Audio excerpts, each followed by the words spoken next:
Na Rússia, começa a crescer uma rebelião contra Vladimir Putin com a exigência de acabar com a guerra contra a Ucrânia. Caso contrário, a Rússia enfrentará uma explosão social com a qual o Kremlin não conseguirá lidar.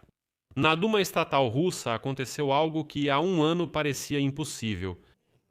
Vladimir Putin se deparou com uma rara exigência pública da Duma estatal para apresentar um plano real de encerramento da guerra contra a Ucrânia. Na Duma estatal, exigiram que Putin explicasse como a guerra vai terminar, apresentasse o plano e dissesse o rumo do país. Porque essas declarações sobre desnazificação, desmilitarização, nazistas e tudo mais, isso é uma completa besteira. Até mesmo os russos mais ignorantes já começaram a entender isso. Uma frase foi dita no tribuna da Duma estatal que, até pouco tempo, poderia render processo criminal na Rússia.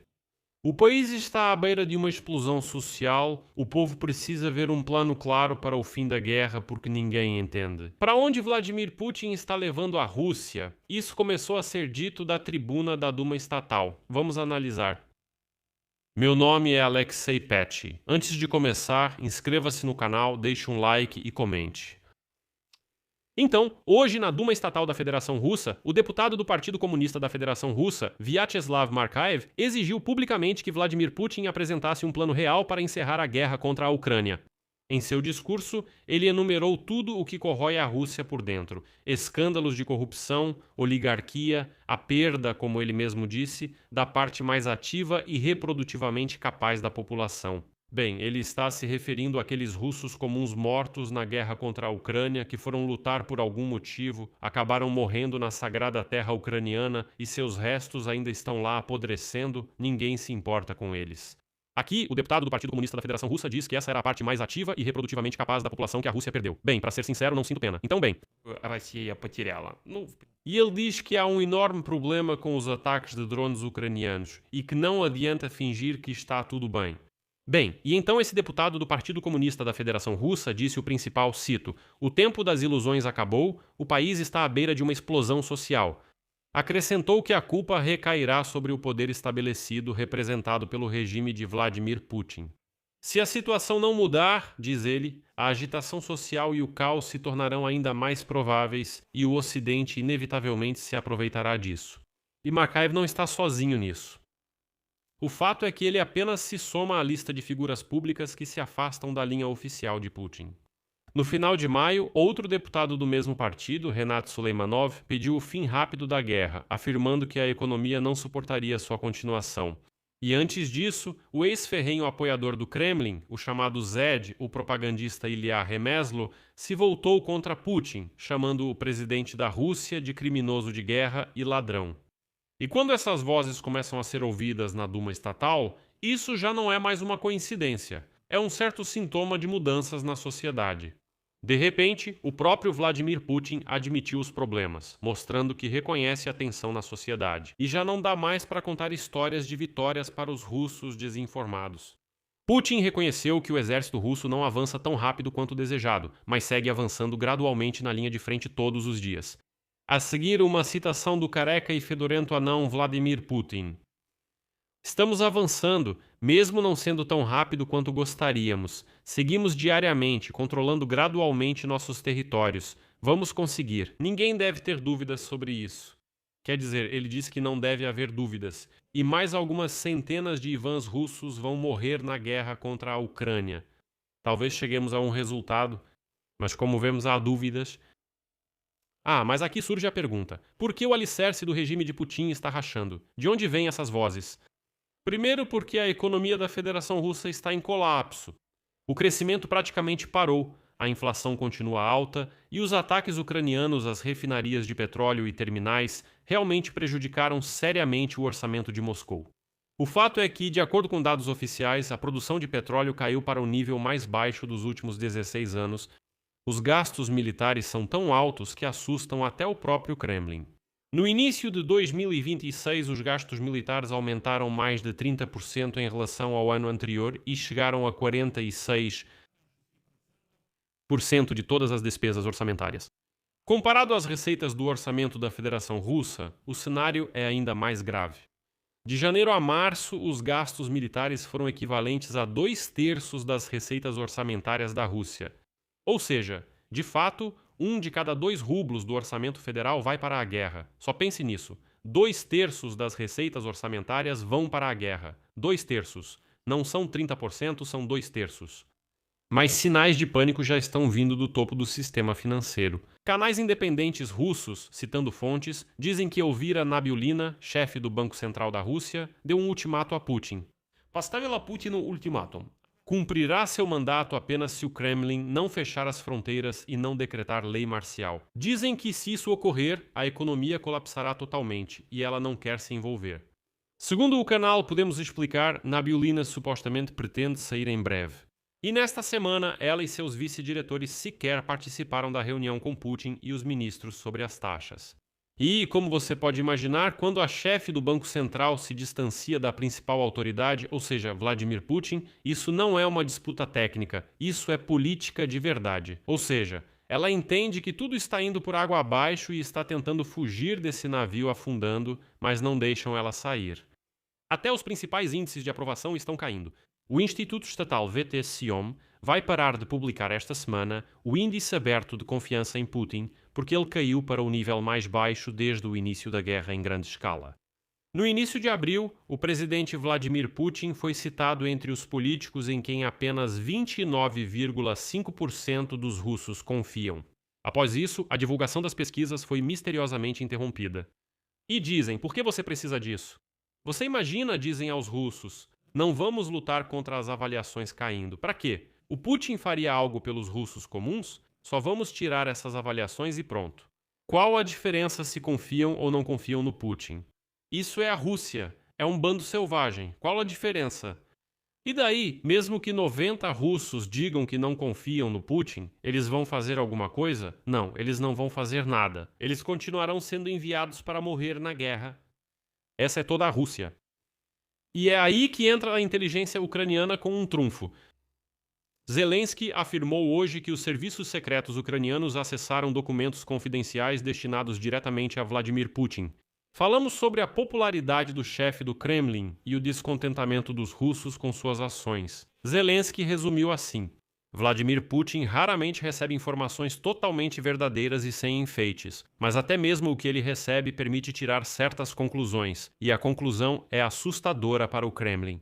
Os chamados indicadores previstos de insatisfação dos russos vão crescer continuamente. E Vladimir Putin já está sendo acostumado com a ideia de que esse crescimento não poderá ser interrompido e que ele não vai se estabilizar. Até setembro, quando estão previstas as eleições parlamentares na Rússia, os serviços de inteligência relatam aumento do sentimento de protesto nas regiões, levando à declaração mais forte de Volodymyr Zelensky. Talvez o acordo de paz tenha que ser feito já não com Vladimir Putin. A própria guerra está mudando? O The Times, por exemplo, diz que sim, está mudando. Uma virada começou, ainda que com ressalvas. O otimismo de Kiev se baseia na avaliação de que a Ucrânia mata ou incapacita permanentemente mais soldados do que a Rússia consegue recrutar. A inteligência militar ucraniana estima as perdas do inimigo em cerca de 30 mil por mês. A pressão é alta e, em alguns meses, as perdas russas podem muito bem superar o recrutamento de novos soldados. Mas ainda é cedo para chamar isso de ponto de virada. Agora, drones FPV dominam o campo de batalha. A Ucrânia dobrou a meta de produção de drones. E a desativação do Starlink para a Rússia deu a Kiev uma vantagem única na faixa de 50 a 200 quilômetros, ou seja, esses ataques de alcance médio. Mas aqui está o paradoxo principal, que ainda assim não nos deixa relaxar. Apesar desse murmúrio na Duma estatal, da queda na popularidade e do Banco Central rebelde, Vladimir Putin não muda de rumo. No dia 12 de junho, ele assinou um decreto aumentando o exército em quase 10 mil pessoas. Essa já é a segunda expansão do exército russo nos últimos 4 meses. A opinião pública, como se sabe há tempos, não o afeta. Ele mostrou disposição para sacrificar centenas de milhares de soldados russos. E ele absolutamente não se importa com eles. Foi o que eu disse. Os russos podem ficar insatisfeitos. E daí? E nada. E a Ucrânia sente o momento e por isso está apostando tudo. E segundo informações da revista Político, Kiev está pedindo aos aliados mais 20 bilhões de dólares para consolidar essa vantagem. A declaração da autoridade ucraniana é muito franca. A Rússia está em chamas, literalmente em chamas, e Kiev quer que ela queime ainda mais. Mas para isso, é necessário financiamento. Para que todos esses drones e mísseis que voam pela Rússia se tornem, bem, dezenas de vezes mais numerosos. Para que a Rússia apenas pegue fogo. Então, sim, a rebelião na Duma estatal é real. O limite para uma explosão social já está sendo discutido abertamente. Na Rússia, isso é importante. Mas enquanto esse sub-humano, essa criatura, esse fracassado Vladimir Putin no Kremlin só ouve a si mesmo, esse limite continua sendo apenas palavras, nada além disso. Vou reforçar esse pensamento mais uma vez. Mesmo que 90 russos estejam insatisfeitos, esse rebanho não fará nada. Esperar que os russos se rebelem, saiam para protestar, é uma completa besteira. Lembro do começo da guerra em larga escala, quando muitos na Ucrânia ainda tinham esperança. Até o presidente Zelensky apelou aos russos. Conversou com jornalistas russos dizendo: "O que vocês estão fazendo? Vocês entendem no que isso vai dar?" e assim por diante. Isso não teve nenhum efeito. Bem, os russos ou fogem desse país ou apoiam o regime de Vladimir Putin. E ainda vou acrescentar algumas ideias minhas. Recentemente vi um comentário específico de russos que vivem no exterior. E eles dizem: como podemos construir um diálogo com os ucranianos? Como podemos nos comunicar com os ucranianos no exterior? Tipo, nós não escolhemos essa guerra. Olha, eu fugi da Rússia assim que a guerra começou. Eu fugi da Rússia e agora moro fora da Rússia. Por isso, eu não sou putinista. Eu não tenho nada a ver com isso. Essa não é a minha guerra. Isso tudo é uma grande besteira. Em resposta a isso, a primeira pergunta que me vem à cabeça é: por que e para que os russos querem tanto se comunicar com os ucranianos no exterior? Para quê? Bem, vocês são objetivamente mais numerosos, simplesmente em quantidade. Até mesmo, veja, na sua própria história. Cascas, parem de se envolver com os ucranianos. Esses russos há anos dizem que somos irmãos e amigos. Apenas nos deixem em paz. Simplesmente deixem os ucranianos em paz e pronto. Não precisamos da sua amizade. Não precisamos de nada de vocês. Outro ponto é quando os russos dizem que não escolheram essa guerra. Escutem, durante 20 anos antes da guerra em larga escala, vocês escolheram Vladimir Putin. Depois de 2014, nenhum de vocês condenou. Ninguém condenou a anexação da Crimeia nem o massacre em Donbass, promovido pelos russos ao enviarem russos para lutar contra a Ucrânia. Nenhum de vocês exigiu de Vladimir Putin, nos protestos, que deixasse a Ucrânia em paz. Ninguém fez nada para evitar essa guerra. E vocês fugiram da Rússia no início da guerra em grande escala apenas para salvar a própria pele, para salvar o próprio traseiro, nada além disso. No geral, nada além disso. Se vocês tivessem a garantia de que poderiam viver tranquilos na Rússia, que não seriam mobilizados, que não seriam multados, que ninguém iria incomodar vocês, sim, ninguém teria fugido para lugar nenhum, então não precisa. É só isso. Essa é a mentira total que os russos no exterior tentam espalhar e enganar os ucranianos. E aqueles que saíram dizem: nós somos bons, nós não somos assim. Afinal, Putin está no poder há 26 anos, vocês não escolheram isso por 26 anos ou o quê? Escreva sua opinião, seus pensamentos nos comentários abaixo deste episódio. E os ucranianos, eu sei que os russos, infelizmente para mim, os russos sujos, mesmo assim continuam entrando e assistindo esses episódios. Tenho uma pergunta. Por que vocês estão aqui? O que vocês querem aqui? Meu conselho: juntem suas coisas e vão embora.